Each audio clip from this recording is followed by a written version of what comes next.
हमारी नई सीरीज की शुरुआत हम कर रहे हैं, जहां पर हम आपको मिलवाएंगे उन कमोडिटी कंपनी से जिन्होंने मुश्किल के समय में भी यहां पर अपनी ग्रोथ दिखाई है, रेजिलियंस दिखाई है। कोविड में वॉल्टिलिटी में भी उन्होंने यहां पर बढ़त दिखाई है। ये वो कंपनीज हैं जो लिस्टेड नहीं है, ये वो भी कंपनीज हैं जो कि फैमिली रन बिजनेसेस हैं। हम जानेंगे कि इनकी जो तरक्की है उसका क्या रीजन है, क्या है उनके वो मंत्रास, क्या वो सोसाइटी में यहाँ पर दे रहे हैं और क्या एडवाइस वो यहाँ पर आने वाले बडिंग फैमिली जनरेशंस को देना चाहेंगे। आज हमारे साथ जुड़ रहे हैं हरे कृष्णा ग्रुप के घनश्याम भाई ढोलकिया। घनश्याम जी, बहुत शुक्रिया हमारे साथ आज समय निकालने के लिए, और आशा है कि आपसे आज अच्छी बातचीत होगी और बहुत कुछ सीखने को भी मिलेगा। Thank you so much for coming.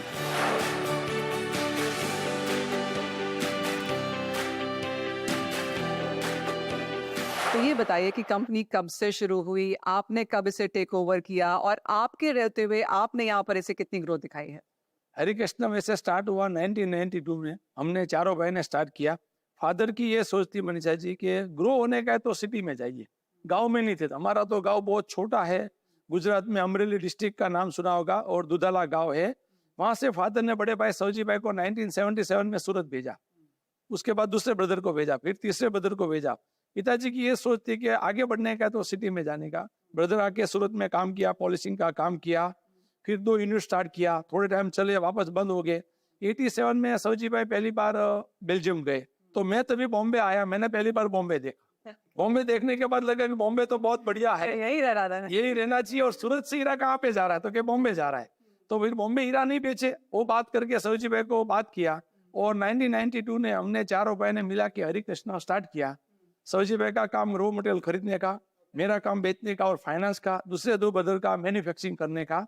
First year में हमने 1 करोड़ का टर्नओवर किया था, जो आज की तारीख में मैं बोलूं तो करीबन पूरा हरे कृष्णा ग्रुप करीबन 15,000 करोड़ का हुआ है 31 साल में। एक और बताइए, कितने family members as of now इस बिजनेस में फिलहाल साथ काम कर रहे हैं? हमारे एम्प्लॉय मिला के गिने तो 9,000 है जो डायरेक्टली है, पर कृष्णा का जो 3,000 रिटेलर और उसके पूरे परिवार गिने तो करीबन 40,000 लोग हरे कृष्णा ग्रुप के साथ जुड़े हुए हैं। सबका फैमिली परिवार के साथ 40,000 लोग हैं। एब्सोल्युटली। और ये आपकी यहाँ पर फैमिली वॉल है जहाँ पर पुरानी पिक्चर्स, फैमिली की पिक्चर्स, ये आपकी पूरी फैमिली है यहाँ पर? यस, चारों भाई है। और चारों के चारों अभी इस डायमंड बिजनेस में चारों साथ में। ये पूरी जो फैम है बॉम्बे में जब भी रहने के लिए आए 1994 में, तभी सा फोटो है। ये फर्स्ट वाला जो है छोटा बच्चा इतार जो है वो करीबन 1 साल का था, तो मुंबई में अलग अलग घर पे रहे, उसकी मेमोरी है। और ये घर, ये 7वां घर है। जो 21 हमने लास्ट ईयर खरीदा वो 7वां है, तो पुरानी मेमोरी रखा हुआ, कहाँ से आए हुए, कैसे रहते थे। वाइफ नीचे से देखो, ये वाइफ खाना बना रही है। तो अभी तो हमारा सब लोग है, लेकिन एक समय में वो खुद बनाती थी, तो पुरानी याद आवे तो हम पुरानी चीज को भूल नहीं तो जाए। आप कहेंगे फैमिली में एक बेसिक अपनी रूट से जुड़े रखना एक बहुत इंपॉर्टेंट चीज है। यस यस, नहीं, पिताजी ने बोला कुछ भी होवे, 2 चीज पिताजी ने बोला था, विश्वास और मेहनत, ये कभी मत गवाना। तो यही दोनों चीज करके दिल से मेहनत करते और विश्वास। और जब भी कोई काम आपने खुद किया हुआ है और वो दूसरे से करवाने का है ना, तो आपने खुद किया हुआ तो करवा सकते हो, तो आपको कभी भी प्रॉब्लम नहीं आएगा। नहीं किया हुआ सीधा बैठ जाएंगे तो डिफिकल्टी होगा। तो रूट से सभी लोग जुड़े हो, और नीचे से जुड़ने का एक यही फायदा है कि नीचे चलेंगे ना, देख के चलेंगे तो गिरेंगे नहीं, ऊपर ध्यान रख के चलेंगे तो कभी गिर जाएंगे। तो ये भी सबसे बड़ा फायदा है। एब्सोल्युटली। ये बताइए कि ऑफ कोर्स इतने सालों से, जैसे आपने कहा 1992 से आप यहाँ पर काम कर रहे हैं, कितने डायमंड्स आपने अब तक यहाँ पर पॉलिश कर दिए होंगे? उससे एक नंबर से स्टार्ट करते हैं। वो तो करोड़ों से ज्यादा होगा, क्योंकि हर महीना हमारा करीबन महीने में 5 लाख हीरा बनते हैं। उसका 1 साल का, फिर वो 30 साल का, तो करोड़ों का हीरा बेच दिया। बहुत सारे लोग को डायमंड ज्वेलरी पहना दिया। यस। ओके। बात ऑफ कोर्स यहाँ पर इंडिया मार्केट्स की हो रही है, लेकिन एक्सपोर्ट भी होता है डायमंड। जो ऐसा कहा जाता है कि जो दुनिया में 10 डायमंड है उसमें से 8 या 9 यहाँ पर पॉलिश होते हैं, लेकिन जाते तो बाहर भी हैं। तो अगर ग्लोबल मार्केट्स की बात की जाए, वहां पर आपका कैसा एक्सपोजर है? हरे कृष्णा एक्सपोर्ट आज की तारीख में देखे तो करीबन 85 कंट्री में एक्सपोर्ट करते हैं, और हमारा लक्ष्य है 125 कंट्री में हीरा बेचने का। आज की तारीख में वर्ल्ड में 140 कंट्री में डायमंड ज्वेलरी का कंजप्शन है, जो 220 कंट्री में। तो बहुत सारा स्कोप एक्सपोर्ट का भी है। और इंडिया, जैसे आपने बताया कि इंडिया मैन्युफैक्चरिंग का हब है, और सभी लोगों जब भी रीच होते हैं तो उसको सभी के मन में एक बार तो डायमंड पहनने की इच्छा है। तो जो इंडिया हब है, और इंडिया जो नहीं पहनेंगे तो कौन पहनाएंगे। और ultimately diamond jewellery, gold jewellery, मैं तो ये मानता हूँ कि हैप्पीनेस बेच रहे, तो सभी कंट्री में लोगों को हैप्पीनेस तो चाहिए। ये डायमंड गोल्ड ज्वेलरी ऐसा प्रोडक्ट है, उससे पूरे वर्ल्ड में हम हैप्पीनेस बांट सकते हैं। तो मिलेनियल्स भी अब खरीद रहे हैं, क्योंकि बीच में तो ऐसा भी चलन था कि लोग फोन खरीद रहे थे, एक्सोटिक वेकेशंस पे जा रहे थे, लोग गोल्ड और डायमंड इतना नहीं ले रहे थे, लेकिन वो सोच अब चेंज हुई है। पहले बीच में थोड़ा था 5-6 साल पहले, लेकिन अभी लास्ट 5 साल में देखिए तो मिलेनियम लोग भी खरीदे। पहले लोगों के माइंड में ये था डायमंड मतलब बहुत महंगा, कहाँ से ले, ट्रस्ट के बारे में, सर्टिफिकेट के बारे में बहुत सारा उसके मन में सवाल था। लेकिन अभी बहुत सारे ब्रांड जैसे हमारी कृष्णा है 90% बायबैक देती है, अच्छा आईजीएस सर्टिफिकेट के साथ देती है, तो कंज्यूमर को कोई भी चीज का कंफ्यूजन नहीं है। जितनी क्लियरिटी आई उतना लोग ज्यादा डायमंड इंडिया में भी पहनते हैं और वर्ल्ड में भी पहनते हैं। आप आप शुरू में जब हम आपको इतना जानते भी नहीं थे, आप उस समय उस न्यूज में थे कि ये वो डायमंड वाले लोग हैं सूरत में जिन्होंने अपने एम्प्लॉयज को गाड़ी दी दिवाली पर। नहीं, वैसे तो हमने मनीषा जी 1992 से एम्प्लॉय को 3 एम्प्लॉय को गाड़ी दिया था, जो आज की तारीख में वो कंपनी के डायरेक्टर है। लेकिन तभी हरिकृष्ण हम सब छोटे थे तो इतना मीडिया वाले ने हाईलाइट नहीं किया। 6 साल पहले जब भी गाड़ियां दिया तो मीडिया वाले ने बहुत हाईलाइट करवा दिया। ये हमने इंसेंटिव बेस्ड प्रोग्राम हमारी कंपनी में है, जो वैल्यू एडिशन करते उसकी बेस पे उसको गाड़ी देते, और सभी का सपना होते उसमें सबसे पहले घर है, घर जिसके पास है उसको गाड़ी, और गाड़ी घर दोनों है उसको ज्वेलरी, क्योंकि सभी के मन में इच्छा होती है कि मेरा खुद का घर होवे। तो ये हिसाब से, और अल्टीमेटली मैंने बोला कि हम परिवार मानते, तो परिवार का ख्याल जो हम नहीं रखेंगे तो वो कौन रखेंगे, और वो हमारे साथ में जो जुटे हुए परिवार की तरह काम करते, तन मन से वो काम करते, तो हमको सामने से देने की इच्छा होती है। तो उसके लिए लोग बहुत सारे जानते हैं हरिकृष्ण अच्छा वो गाड़ी गाड़ी वाले। ऑलराइट, एक बात बताइए, आपने कभी कंपनी लिस्ट क्यों नहीं करी? आपकी बात तो सही है, उसका भी एक बार समय आएगा लिस्टिंग का, पर मैं बोलूंगा आज की तारीख में हरिकृष्ण एक्सपोर्ट का जो बिजनेस एक्सपोर्ट का उसमें 70% सीओडी कैश में माल बिकता है, मतलब क्रेडिट नहीं देते। और जो कृष्णा ब्रांड है उसमें 100% एडवांस पेमेंट है। ये हमारी कृष्णा जो ब्रांड की फ्रेंचाइज है अभी तक 7 शुरू हो गई है और 25 का बुकिंग हुआ। 5 करोड़ रुपया एडवांस से लोग देने के लिए रेडी आते, तो पैसे की जरूरत नहीं पड़ती। तो पब्लिक में तो लोग कैसे जाएगा, पैसे की जरूरत पड़े तो इन हाउस से हमारे जो लोग है वही इतना एंथुसियाज्म में, इतना विश्वास और ट्रस्ट रखते हैं, तो हमको पब्लिक में जाने की बिजनेस मॉडल आपका ऐसा है कि उसकी जरूरत नहीं पड़ी है आपको। पण आपने बोला वैसे बहुत सारे हमारे रिटेलर भी बोलते हैं कि कृष्णा कभी भाई पब्लिक में जा रहे हैं, हमको उसका शेयर लेने का है, तो उसका भी एक समय दिन आएगा, तभी उसमें भी आगे बढ़ेंगे। तो वो तो फैमिली वॉल थी और ये सेलेब वॉल है, और सेलेब आप है या बाकी सब लोग हैं पता नहीं, लेकिन ये क्या मेमोरीज है यहाँ? ये सब अलग अलग सेलिब्रिटी को मिले हुए हैं। ये मोदी जी को मिले थे उसका फोटो है, ये अमिताभ बच्चन जी के साथ है, ये मुकेश भाई के साथ है, ब्रदर सरजी भाई को पद्मश्री मिला लास्ट ईयर, उसकी हमारा फोटो है। और हमारे राष्ट्रपति जो 14वां रामनाथ कोविंद ये घर पे विजिट किया था, वो फैमिली फ्रेंड है। तो अलग अलग सब सेलिब्रिटी को जो मिलते हैं, हमारे नेबर है देशमुख, रितेश देशमुख, उसका फोटो एक यादगिरी है। और अच्छे लोग, सक्सेसफुल लोग आपके सराउंडिंग में रहेंगे तो आपके मन में भी अच्छा काम करने का विचार आएगा। हम बहुत बार बोलते हैं काम ऐसा करो कि नाम हो जाए, या फिर नाम ऐसा करो कि सुनते ही आपका काम हो जाए। तो काम करते रहो तो आपका नाम हो जाएगा, नाम हो जाएगा तो आपका काम भी हो जाएगा।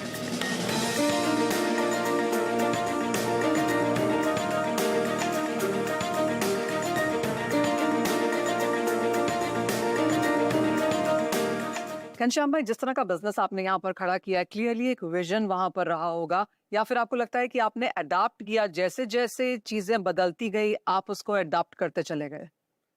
एक चीज है कि हमने देखा है टाइम टू टाइम चेंज किया, हरिकृष्ण ने परिवर्तन किया, टाइम के साथ चले। मैं 20 साल पहले की बात करूं तो 20 साल पहले था टेक्नोलॉजी मतलब एडवांटेज था। आज की तारीख में जो टेक्नोलॉजी यूज नहीं करेगी है ऐसे से, नहीं तो आप कंपटीशन में रह नहीं पाएंगे। तो बहुत सारा ऐसे इनोवेशन चेंज किया। मैं बोलूँ 2007 तक डायमंड में हम बार्गेनिंग से हीरा बेचते थे, 2007 में हमने फिक्स प्राइस किया। अभी आज की तारीख में हरिकृष्ण का करोड़ा का हीरा बेचते फिक्स प्राइस है, कस्टमर पसंद कर ले और नो बार्गेनिंग, जितना वॉल्यूम करेगा सेम एडवांस पे किया। तो बहुत सारा ऐसे इनोवेट हमने किया हुआ है, जो इतना कंट्री में माल बेच रहे, तो हमारा करीबन 60 सेल्समैन है और जो कस्टमर को चाहिए वो दे रहे। मैं तो ये बोलूंगा सेल्समैन को कि रेड कारपेट कस्टमर को देने का मतलब, उसके पास हम बोले नॉर्मली हमारे हिंदू में होता है ना कि आधा घंटा आपके पास है, ससुराल का घर पे जाए कि बहन का घर पे जाए, तो ससुराल के घर पे हम जाते हैं। वैसे कस्टमर को 1 घंटा है तो हरिकृष्ण में सबसे पहले आवे, वो हमने एनवायरमेंट किया हुआ है। आपने टेक्नोलॉजी की बात ऑफ कोर्स यहाँ पर करी है और नेसेसिटी भी है अब ये यहाँ पर, तो किस तरह से क्या इंक्लूजन्स हैं, और आपके बाद अब क्या नई जनरेशन भी यहाँ पर आ रही है, वो क्या आइडियाज लेकर आ रहे हैं इसमें? अभी क्या है, हमारा एक्सपीरियंस और नेक्स्ट जनरेशन का एजुकेशन, वो दोनों को मिलाप कर रहे हैं। खाली एक्सपीरियंस भी नहीं चलेगा, खाली एजुकेशन भी नहीं चलेगा। अभी तक हम 4 भाई का 8 बेटे हैं, ऑलरेडी 7 बिजनेस में आगे फुल फिल, और सभी लोग को A to Z ट्रेनिंग दिया हुआ है। करीबन 3 साल का मैन्युफैक्चरिंग करने का, बेचने का, रब परचेज करने का, फिर उसको सीट दिया हुआ है। अरे ऐसा होता है कि इस बेटे ने ज्यादा मांगा, उसको ज्यादा देना चाहिए, ऐसा कभी होता है फैमिली में? फैमिली में एक हमने नॉर्म्स बनाए हुए हैं, तो सभी को उसका पालन करने का है, पर लायकात के हिसाब से सीट मिलनी चाहिए। वो बेटा तो है, वो बेटा रहने वाला है, लेकिन जो लायकात वाले सीट रहेंगे तो आज की कंपटीशन में भी आगे दौड़ पाएंगे। नहीं तो लायकात नहीं है बेटे का, भतीजा का, और उसको सीट दे देंगे तो आगे नहीं बढ़ पाएंगे। तो हरिकृष्ण फैमिली बिजनेस के साथ अभी प्रोफेशनली ऐड हो रहा है। वो दोनों की बीच की सिचुएशन, बहुत सारे कृष्णा में हमने प्रोफेशनली लोग रखा हुआ है, हमारे फैमिली मेंबर से कोई नहीं है, वो भी अच्छे से रन कर रहे हैं। मतलब लायकात वाले को सीट मिलना चाहिए। सो फुल फैमिली यहाँ पर डायमंड के साथ है। कभी किसी ने ऐसे नहीं कहा किसी बेटे ने कि मैं एक अलग बिजनेस शुरू करना चाहता हूँ, मैं यहाँ से बाहर निकलना चाहता हूँ, ऐसा कभी नहीं हुआ? नहीं, वैसे हम ओपन है। 12 साल पहले 2008 में 3 भतीजा आए थे। हमने बोला था चारों बहनों, 1 साल तक आप इंक्वायरी कर लो अलग अलग बिजनेस में, उसमें से आपको जो पसंद आया तो आप बताना। 1 साल के बाद बोला कि अंकल डायमंड का बढ़िया बिजनेस है, हमारे पास गुडविल है, हरिकृष्ण का नाम है, इतना बड़ी इंडस्ट्री है, बहुत सारे स्कोप है, तो तीनों आगे। लेकिन अभी 2-3 साल पहले एक भतीजा है, उसने बोला मेरे को स्टार्टअप में इन्वेस्ट करके उसमें करने का, तो वी आर ओपन। तो अमुक फंड उसको दिया हुआ है, वो स्टार्टअप में इन्वेस्ट कर रहा है, सीख रहा है, और स्टेप बाय स्टेप आगे बढ़ रहा है। मतलब ज्वाइंट है लेकिन फ्रीडम भी है। फ्रीडम नहीं रखेंगे तो एक दिन स्प्रिंग मारेगा, तो उसके जैसा फ्रीडम भी है, और उसका भी परफॉर्म देखेंगे। वो 8 बच्चे को देखने का है कि ये भाई ने कितना क्या किया, और हम चारों भाई ऑब्जर्वेशन करते हैं। फैमिली की इतनी सारी इंपॉर्टेंस की आपने यहाँ पर बात करी, और वो क्लियरली तरक्की में भी दिखता है, और आपकी अर्धांगिनी वाइफ आपके साथ यहाँ पर बैठी हैं। धर्मिष्ठा बहन, आपसे जानना चाहेंगे कैसे देखती हैं आप इस ग्रोथ को, और आपका क्या हाथ है इसमें? ग्रुप देख के तो बहुत, जब शादी करके आए थे तब का और अभी का देखे तो भगवान के पास इतना मांगा नहीं था, उतना भगवान ने हमको दिया है। उसकी तरक्की के बारे में कि कभी दिन रात उसने इकट्ठा करके सब इकट्ठा किया है, कि कभी उसने कभी सामने से कभी कुछ मांगा नहीं, हमने भी कि ये हमको चाहिए। आपने कहा आपका बिजनेस मॉडल ऐसा है कि आपको बाहर से कभी पैसा लेने की जरूरत नहीं पड़ी, और इसलिए आपने लिस्ट भी नहीं किया। आप कहेंगे इस तरह के जो बिजनेस मॉडल्स हैं वो काफी हद तक वैल्यूज, प्रिंसिपल्स एंड गुडविल पर भी चलते हैं। तो आपने जो बोला कि हम विश्वास पे मानते हैं, हरिकृष्णा ग्रुप की फिलोसॉफी है कि विश्वास, कोई भी सिचुएशन आवे हमने विश्वास मत गवाए। दूसरा है रिलेशन, फिर सप्लायर हुए, कस्टमर हुए, बैंकर हुए, हमारे एम्प्लॉय हुए, या हमारे कंपटीशन हुए, किसी के साथ हमने रिलेशन नहीं बिगाड़ा। हमारी उसकी टर्म्स कंडीशन मैच नहीं हुए तो बिजनेस नहीं करते, लेकिन रिलेशन किसी के साथ नहीं बिगाड़ा है, तो उसके लिए भी हो सकता है कि शायद हमको और पब्लिक में जाने की जरूरत नहीं पड़ी, जो आपका सवाल है। पर no doubt step by step grow कर रहे आज के समय के साथ। जो इतना सालों से जो हरिकृष्ण ग्रुप का, कृष्णा का जो गुडविल है, तो जरूर एक दिन पब्लिक में जाएंगे। मैं नहीं बोल रहा हूँ नहीं जाएंगे, लेकिन उसका भी टाइम आएगा। एज ऑफ नाउ जिस तरह से आपका बिजनेस है, आपको क्या लगता है कौन सी सिटीज, स्टेट्स, कंट्रीज जहां पर आपकी नजर है? एक्सपोर्ट वाइज देखे तो सबसे बड़ा मार्केट अभी यूएस था, और सेकंड चाइना है। तो वहाँ पे ज़्यादा मेहनत कर रहे, वहाँ पे डेवलप कर रहे, और गल्फ कंट्री भी दौड़ रही है एक्सपोर्ट की बात करें। और इंडिया में बात करें तो इंडिया में तो डायमंड का बहुत सारा स्कोप है, और नो डाउट साउथ में जो है वहाँ डायमंड ज्वेलरी जो गोल्ड था उसमें से कन्वर्ट हो रहा है। मतलब वहाँ खरीद शक्ति है, उसको गोल्ड में से खाली कन्वर्ट करने का है डायमंड में, तो साउथ में ज़्यादा फोकस कर रहे हैं। आप अगर पिछले 5 साल देखें तो किस तरह की ग्रोथ आप कहेंगे हरिकृष्णा ने यहाँ पर करी है? या अगर आप पिछले 10 साल भी अगर देखें तो कैसी देखते हैं आप अपनी ग्रोथ, कैसे देखते हैं आप वो पाथ? नेक्स्ट लास्ट 10 साल की बात करें तो हमने डायमंड ज्वेलरी पे ज़्यादा फोकस किया हुआ है, और ज्वेलरी में ज़्यादा ग्रोथ किया हुआ है। प्रोडक्ट वाइज बात करें एक्सपोर्ट की, तो पहले हम खाली राउंड ही बनाते थे, राउंड शेप डायमंड में, उसके अलावा नहीं बनाते। लास्ट 10 साल में देखे तो प्रिंसेस, मार्किस, ओवल, फैंसी, लगभग सभी वेराइटी बना हुए है। क्योंकि आज की तारीख में कंज्यूमर जब भी स्टोर में आता है तो बोल रहे हैं मेरे को, या तो बोलते हैं 1 कैरेट चाहिए रिंग, या तो बोल रहे हैं मेरा 5 लाख का बजट है। तो उसके लिए राउंड फैंसी कुछ नहीं है, लेकिन राउंड की कंपेयर में फैंसी 30% चीपर है। तो हम हमारे कस्टमर को, रिटेलर को, सभी को अवेयरनेस कर रहे लास्ट 7-8-10 साल से। और आज की तारीख में देखें तो भी करीबन हमारा 50% प्रोडक्शन फैंसी का है। जो 15 साल पहले करीबन 10 से 15% था, तो वो चीज प्रमोट करे, कंज्यूमर को कैसे बेस्ट वैल्यू मिले। आपने अपने बेटे से क्या कहा जब वो काम करने के लिए निकले? आपकी क्या एडवाइस रही है? ગામડેમાંથી અહીંયા શહેરમાં ગોત કરવા માટે મોકલે, તો ત્યાં ગામડાઓમાં તો કાંઈ ગોત થાય એમ હતા નહીં.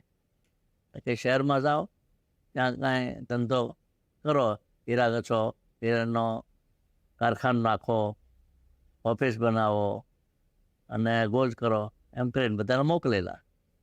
અને આવીને અહીંયા કામ સારો ગોત કરે. आपको खुशी है जिस तरह से ये काम कर रहे हैं? आप क्या कहते हैं अब? Men kustøyden. Bedoeling toch kustøyden.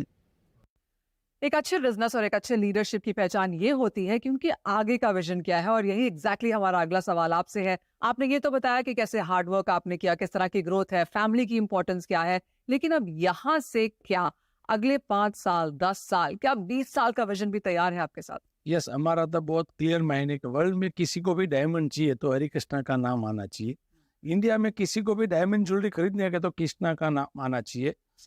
मैं बात करूं कि अभी हमारा 7 शोरूम कृष्णा का हुआ है, ऑलरेडी 25 का बुकिंग हो चुका है. हमारा तो बड़ा लक्ष्य है हर स्टेट में, हर डिस्ट्रिक्ट में एक कृष्णा का शोरूम होना चाहिए. तो इंडिया में करीबन 750 डिस्ट्रिक्ट है, तो 750 कृष्णा का फ्रेंचाइज करने का है, क्योंकि हर घर पे पहुंचने का है. और ये डेडलाइन कब तक है? 5 साल के अंदर 750 शोरूम करने का प्लान. अगले 10 साल के लिए क्या डेडलाइन है? 10 साल के बाद ये एक सेगमेंट को हमने टारगेट किया है. अभी जो कृष्णा में सेगमेंट जो है वो 10,000 से लेके 2 लाख का. उसके बाद नेक्स्ट स्टेप ये आएगा कि उससे एक स्टेप आया, कभी यही कंज्यूमर एक स्टेप आगे करेगा, उसको फिर 5 लाख की, 10 लाख की बड़ी सेट चाहिए, तो और एक नया और brand ये करेंगे. आप सब करने वाले हैं या आपको लगता है कि ये कुछ नेक्स्ट जनरेशन अब इसमें आना शुरू कर? अभी मतलब हमारा एक्सपीरियंस है और नेक्स्ट जनरेशन का एजुकेशन, वो साथ में आएंगे और साथ में मिलके एक्सपांड करेंगे, क्योंकि एजुकेशन भी जरूरी है.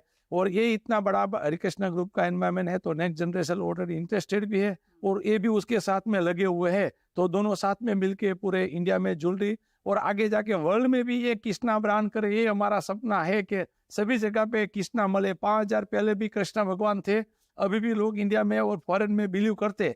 और दूसरा सोचे तो अल्टीमेटली सभी इंडियन पूरे वर्ल्ड में तो है ही, तो जहाँ जहाँ पे इंडियन है वहाँ पे कृष्णा लॉन्च करेंगे तो भी कृष्णा वहाँ पे चलेंगे. पूरा वर्ल्ड में जाने का हमारा प्लान. एब्सोल्युटली. काफी सारी लर्निंग्स क्लियरली यहाँ पर आपने बताई जैसे होनी चाहिए, लेकिन आपके लिहाज से आपने अपने डायमंड बिजनेस में इतने सालों में आपकी क्या लर्निंग रही? सीखने की जो बात किया, तो मैं सभी लोगों में से सीखता हूँ, कुछ न कुछ तो सभी लोग में सीखने के लिए मिला हुआ है. ये आप देख रहे हैं कि सी है, दरिया है, दरिया में जब भी लोग डुबकी मारते तो कुछ न कुछ तो लेके आते, तो मोती भी मिलेगा और पत्थर भी मिलेगा. मतलब सोच हमारी क्या है वो वहां पे लेके जाती है. तो मैं तो खुद बहुत सीखा हूँ और लोगों को भी बोलता हूँ कि ऑलवेज सीखते रहने का, कोई भी लोगों में से, तो आपको कोई भी रास्ता होगा तो मिल जाएगा जरूर. ये तो बात हुई आपके सीखने की, लेकिन वो क्या एडवाइस है जो आप नेक्स्ट जनरेशन को, जेनजी को देना चाहेंगे, नए बिजनेसेस को देना चाहेंगे, फैमिली बिजनेसेस को देना चाहेंगे कि वो ऐसा क्या करें कि उनको भी इसी तरह की सक्सेस मिले?